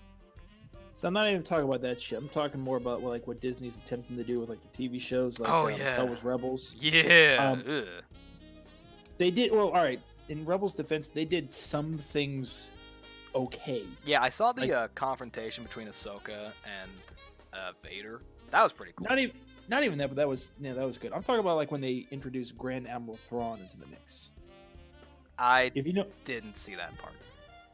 All right, well, Thrawn actually became a consistent character throughout the later seasons of the show. If you know anything about Thrawn, he's the one that everybody's had a huge boner for to get a movie. Thrawn basically is the only Imperial Grand Admiral to reach the rank of Grand Admiral because the Empire has prejudice against aliens. He's a blue skin or red-eyed tactical genius. All right, if you know anything about Creed from Warhammer, he's like his twin from another fucking planet. He just fucks up everybody's fucking day. Unlike Darth Vader, Emperor Palpatine, that does it through straight up power, fear, and the Force. He'll do it with his mind. Nice. And he'll do it by he'll figure out how to beat you by just looking at your art. Literally, that's how he will beat you. Because he's like the key to defeating the enemy is understanding their culture. That's very interesting. Yeah, he's a cultured Imperial, which is odd. Yeah. And he actually comes close to, being the rebels, except for, he gets cocky. Yeah, but I don't know. I think TV shows and serials and like are better suited for, this long-form development than movies. Like, if you really want to see this character grow and expand and show off, I think a TV show is much better for that, because in total, it's a lot longer than a movie. Oh, no, I agree. That's what I was getting with Star Wars Rebels. They did Thrawn a huge service when they introduced him. Yeah. That a movie couldn't do. Yeah, exactly. They wouldn't get enough of them. But then they fucked it up at the end. I'm not even going to go in the end to Star Wars Rebels. I'm just pissed off how it just... it seemed like somebody just like... It seems like somebody gave the script to their 5-year-old, and he was in the bathtub playing with his playing with rubber duckies, and all the good bits he wrote got like water damaged. So and then he came up with his own with a fucking crayon. Tell me though, I'm not gonna watch the show. Tell me how it ends. Oh, okay. So obviously, there's the big stand up between the rebels and the Empire, or the up and coming rebels. Yeah. Now they're getting their ass whooped because now Darth Vader's in the mix, Emperor Palpatine's in the mix, Thrawn's in the mix, and Grand Moff Tarkin from from A New Hope, the old guy who used to control the Death Star, and Darth Vader. Yeah, things are looking really fucking bad because Disney's also throwing out a shit ton of stuff that they've recycled from the expanded universe and just introduced it a lot earlier to be the plot points of the series, like the TIE Defender. That are just fucking the shit up out of the rebels, starfighters, the Inquisitors are back. Yeah, it's just going bad for them. And all of a sudden, the little Jedi that could Ezra shows up with like force whales, literally force whales. Force whales, yes. So Star Wars, wait, like space whales, or are they like ghost whales? Space whales. Nice. He shows up with space whales and nature and all sorts of shit because it's supposed to be him using the Force, and saves the day, but ends up... These Force whales can also go to hyperspace somehow. Don't ask me how. That's how they migrate. Apparently. Like crotalids. They ram into Grand Admiral Thrawn's Star Destroyer, which Ezra and Thrawn are standing off in there. And then Ezra's like, "I'm gonna take you with me," and Thrawn's like, "No!" And they disappear into hyperspace. And so they just warp out of there, and they're who the fuck cares wherever. Now the Empire still has Star Destroyers in orbit, TIE fighters, and troops on the ground. They probably still outnumber them, even with these Force beings helping them, which are just animals with connection to the Force. And they give up. Now, there's probably going to be somebody in there saying, well, no, it happened like this here. I'm probably missing some general points, but yeah, they generally just give up like at the end of Endor. Oh, that's retarded. And then it all ends hunky-dory. The green Twi'lek chick apparently was pregnant by the Jedi, the Mandalorian chick, which honestly, I liked how her story ended, but starts looking for Ezra because apparently they have a thing. Don't know what the fuck happened to Captain Rex. They just stopped mentioning him.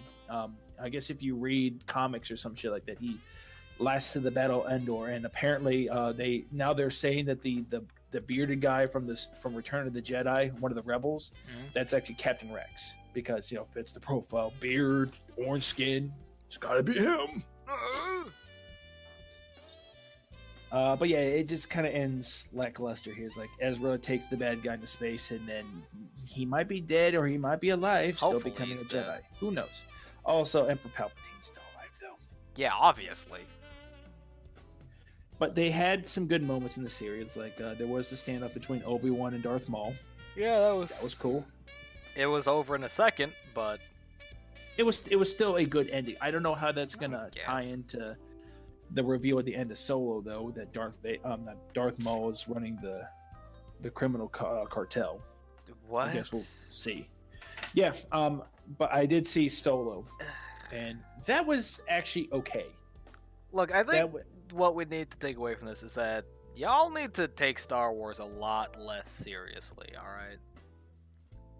Well, it's because Disney's throwing Disney's done what I thought I wanted, but yeah, you want to know why it sucks? Because they don't take it as seriously as you guys do. They're just like, hey, they saw that Star Wars made billions of dollars, and were like, we want a piece. We want that pie, the entirety of that pie. Well, so they're milking it like Marvel. But yeah, they don't care about making it good. They just want to make it marketable.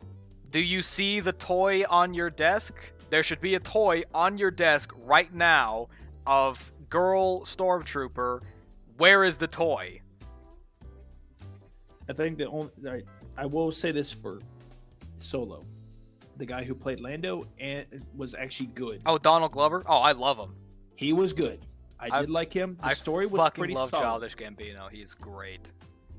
I actually didn't cringe at that story, and even Red Letter Media said this was actually a good movie. The only part I fucking hated was that droid. There was a droid Lives Matter character in that movie. I hated that character so much. Cute. You didn't need it.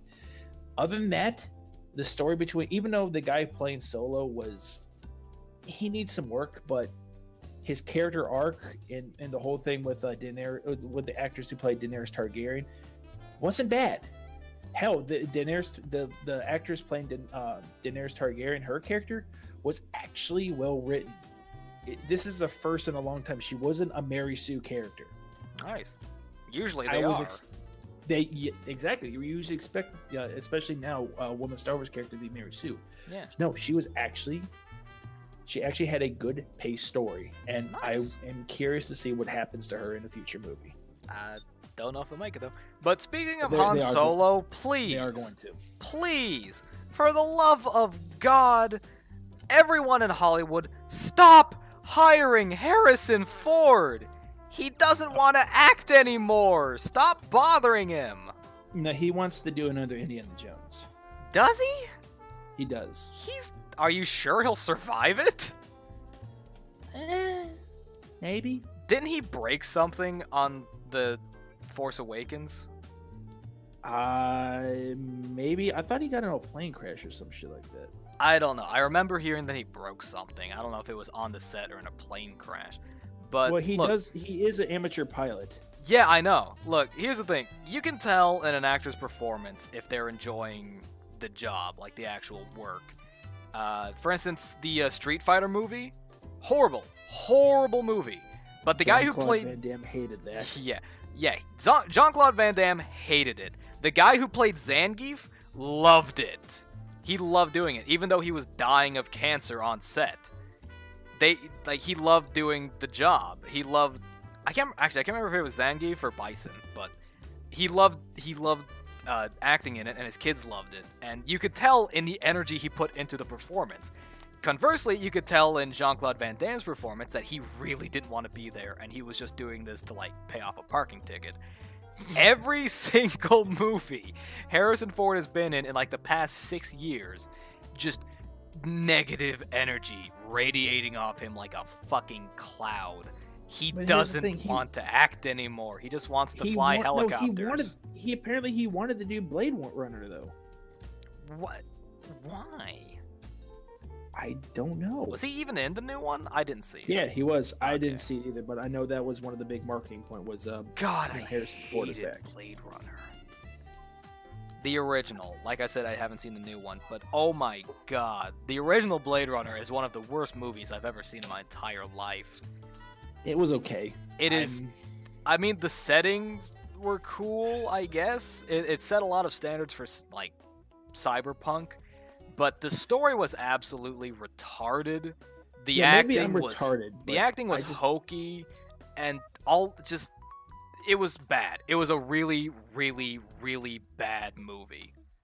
Like I said, maybe I'm just retarded, but I kind of had a hard time following it. No, it is hard to follow. Because there's like 8 different versions of the movie, because no one knew how to properly write it. I think at that point you need to sit down and realize maybe what we're working with is bad. But it's become this huge cult classic that's why they made a fucking sequel. I get if people enjoy it, but you need to separate something that's good from something that's enjoyable. For instance, I'm trying to think of an example. The Room? Yeah, it's movies like The Room and Man on the Hands of Fate. Horrible films. Enjoyable as hell, because they're so bad they're delightful. But they're not, by any stretch of the word, good. Blade Runner was not a good movie. It was poorly fucking made. Poorly directed, poorly written, poorly acted, and even Harrison Ford, most of the time the message I got from Harrison Ford was just that he was confused. Like, he was only given 1 page of the script at a time, and he had no idea what was happening. And I guess if they wanted that from the character, spot on, but, like, it was just horrible film. I mean, like I said, I didn't hate it. I was just kind of bored with it. Yeah, I talked, like, very ecstatically about it, but I don't despise it. It didn't, like, come off my TV and stab me in the kidneys. It was so aggressively boring. Yeah. It got on my nerves. Because I was really trying to follow the plot. But, man, I mean, at the end, thinking back, it all came to me like, oh yeah, that essentially like the Institute, they had synthetic humanoids, and they had this test set up to try and discern fake humans from real humans, and then these synthetic humanoids rebel, and the Blade Runner, Harrison Ford, is sent to hunt them down and kill them, and that whole drama. But, like, if you're watching it fresh, you're not going to be able to discern shit. Didn't it turn out that he was a Blade Runner or some shit like? I mean, he was a synthetic. That might have been the ending of one of the fucking versions, but like I said, there's a million of them. Can I solve a Rubik's Cube? If I can Google how to solve one. That does not count. It's just a pattern. You gotta solve it. It's just a pattern. Well, then get to solving. Okay, let me look up how to do it then. Like, people show up like, oh, I can solve a Rubik's Cube. I was like, yeah, that's like saying you solved a jigsaw puzzle while staring at the box. Like, you could just do that. Isn't the thing like you gotta start with the fucking corners? Yeah, you always start with the edges on jigsaw puzzles. I saw one though. It was a round jigsaw puzzle. Well, speaking of useless puzzles here, have you ever played that game 2048? 2048. I don't think I've heard of it. Like a couple. It's you can get on your phone for fucking free. You can get it anywhere for fucking free. The object is on Steam. No, it's actually it might be on Steam. Let me see. It might be like some version of it. I know it's been done to death. 48. Oh yeah, here it is. $5. Really? Yeah, $5. Yeah, just get on your phone. You can get it for free. Okay. What is the goal of this game?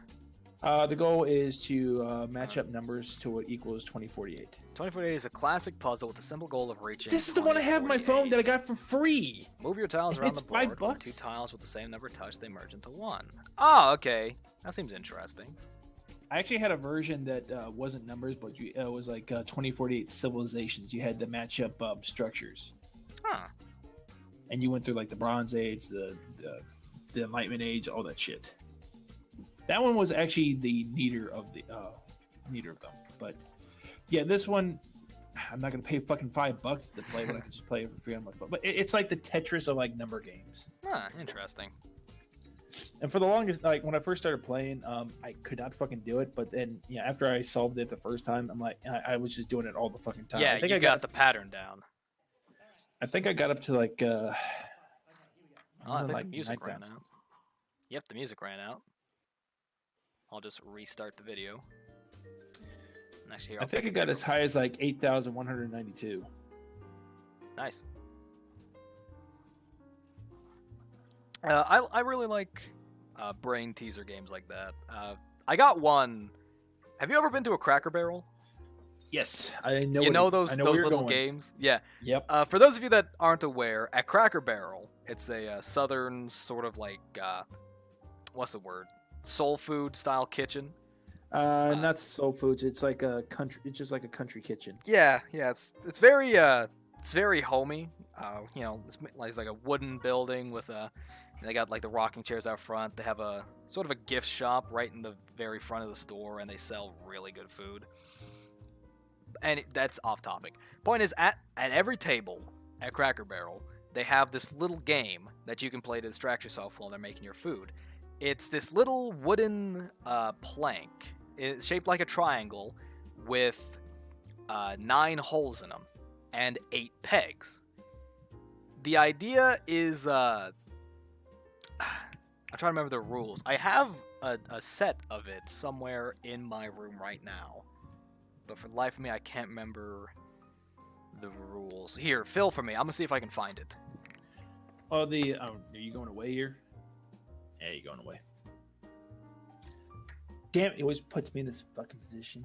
You just couldn't have the fucking Cracker Barrel thing ready here. You just had to go fucking find it. This is what I get.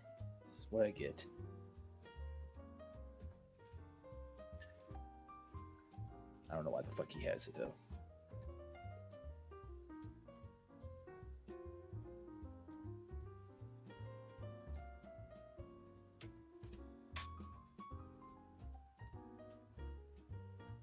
Yo, are you still looking for that shit? I couldn't find it. Yeah, okay. No, that answers my question. Actually, funny that you mentioned Cracker Barrel. I'm gonna look this up. You keep talking. All right. This other thing we fucking watch here is like how businesses, the kind of shit they go through and how they're formed here. Cracker Barrel actually made its money because originally it used to not only serve food and sell trinkets, but also used to pump gas. Really? And it made its money exclusively off the southern highways. If you ever notice, you mostly will find a Cracker Barrel along a highway. Yeah, there's one right off of I-4. That's the one I. Because they were advertising it to travelers and to truckers.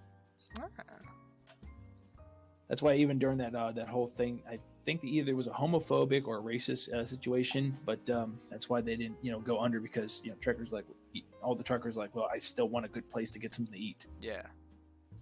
Here we go. I found it on the website. The Peg game. If you've ever visited a Cracker Barrel Old Country store, we're pretty sure you noticed the peg games on our dining room tables. A great way to test your IQ, the classic peg game has been with Cracker Barrel since the very beginning. Jump the pegs to remove as many as possible. Okay, I remember now. So you have this little wooden... Oh, sorry, it's not 9 holes. There's... Let's see, 1, 2, 3, 4, 5... 9, 12, 14, 15. So there's 15 holes and 14 pegs. And... what you do is you put the pegs into the holes, and there will be one empty. You can do it any way you like. Doesn't matter which peg or which hole is empty. And what you do is you jump the pegs. So, say the hole is at the very top of the triangle. You would jump one of the pegs along the side, from the third row, over one in the second into the top hole, and take the peg from the second row out. And the goal of the game is to jump as many pegs and to leave as few pegs in the holes, and the idea is to have one peg left. But so often I see people with like 4 or 5 pegs left and they fuck themselves over. It's a very simple game, and a lot of people rack their brains on. They're like, I feel like a fucking idiot. But I used to struggle with it as well. Then I found the pattern on how to fucking do it. The idea is you leave a hole. I think it's on the side, like the very edge hole on the 4th row, and then you have to jump them in a very precise order. And every time I did it, I would get it done, perfectly every single time. So even the most difficult of puzzles can be solved very easily once you know the answer. So Rubik's Cubes, just look up how to solve it, and there you go. So. Well, the object is to do it without looking up, though. Yeah, I guess, but still. That's called cheating.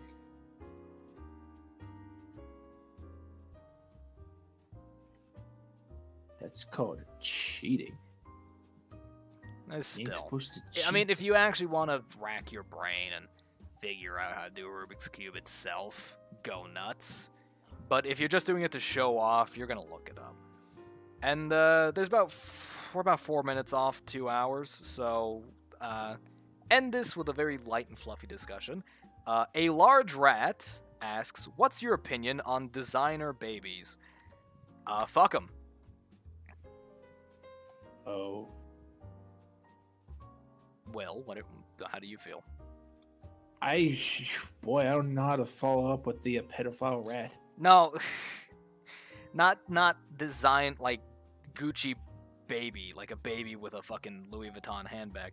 Designer babies are people who like exclusively buy Supreme and Gucci and all that. Oh, see, I don't even fucking pay attention to this shit, so I don't even know. Well, what do you think? What do you think of people who go around wearing Supreme? They're idiots. Yeah. I mean, especially the kind of shit that I've seen that Supreme will actually sell besides clothes. I think there was like observation. I think there was like a Supreme brick. Yeah, and also a Supreme crowbar. Yep, that one too. I mean, honestly, if I wanted to, I could. I think I said this before. I could make a shit ton of money. Yeah. By just making my own Supreme bricks and selling them. Yeah, you can. It's just about getting the branding. But here's the thing: people who exclusively buy brand name stuff and boast about it, they are the bread and butter for someone out there. And like I said, probably a million times before now, I strongly adhere to social Darwinism. So if stupid people have a lot of money, not only are you obligated to, but not only is it available to you, but you are obligated to try and get that money from them. And that's what these, like high-end designers do. They just say, oh, you could buy this bland white t-shirt for, $10, or you could buy it with this Supreme, with our logo on it for $2,000, and people will be like, well, why is it worth $2,000? It's like, because it has our logo on it. And a surprising amount of people will just say, oh, fair enough, and they'll buy it and be like, yeah, I got that Supreme shirt. It's like, what makes it Supreme? Does it dispense nacho cheese? It's like, nah, it's got the word Supreme on it. Well, actually, we'll save this for the next time we talk here, because there was a lady that kind of proves, what stupid people like with their money. She and her 2 kids who also have mental illnesses, and again, this would be the topic for the other day. But she lives in a 1-bedroom apartment with her 2 mentally handicapped kids and her second husband. Mm-hmm. And instead of putting the money into like getting a bigger place where children actually have their own rooms each, she put that money into getting a fucking Mercedes. Nice. Yeah. My children are miserable, but I've got a cool car. Yeah, stupid people just should be fleeced. I think all stupid people should eventually end up homeless and die in poverty, so that way they don't breed, and there's less stupid people around. They usually do. Which is good. However, the problem is that stupid people are surviving and worse off thriving. and they keep breeding. They keep having children. They're like fucking rats. I think the term you're looking for is cockroaches, not rats. They are vermin, is the gist of it. And it's horrible. It's really horrible. Did you know that on average, the children from smaller families, like people with less siblings, tend to have a higher intelligence than those who come from larger families. And like the more children you have, the average intelligence drops the more children there are. So your 10th child is going to be like sub-brick levels of intelligent. Huh. Yeah, the first kid might be kind of smart. Second kid, a little bit dumber. And I can attest to this. My brother is a little bit smarter than I am. That doesn't make any sense because my brother's an idiot. Well, it's not a perfect system. But the charts and the evidence is there. They've done tests on this. And the larger the family, the dumber the kids, because the genetic the genetics. Basically, the more babies you have, the dumber they get, is what I'm trying to get at. And if you ever see these people, like these families of subhuman trash walking around in public with like a 3-child stroller and 2 toddlers clinging onto them and like a baby on a backpack and all that, it doesn't take a team of scientists to deduce that this lady's stupid. You just know, looking at the fact that she had all these children in such a brief time period. And just the fact that she had 6 fucking kids, and think, oh yeah, this bitch is retarded. How does that affect parents with triplets? I don't think twins or triplets and all that are affected as much. I think on average, twins have a sort of... what's the word I'm looking for? Not identical, but they have, on average, about the... Similar? Yeah, similar IQ. There are, of course, exceptions to all these rules, but that's just how it... None of us here are saying we're scientists. Yeah, I am not a scientist. I would like to make that very clear. I do have sources to back this up. There are tests out there. I didn't do them, though, so don't expect me to give a completely legit review of the science. But I'll save the source quoting for next time, because we are over 2 hours. Thank you again, Will, for joining me. This was a very enlightening discussion about how stupid people can be. Oh, yeah. And anything you'd like to say to the viewers to end this? Parting words of wisdom? Yeah, sure. Just watching something, going off of something I just watched here. I'll get you, bitch. All right. There we have it, folks. He will get you, bitch. Good night, everyone.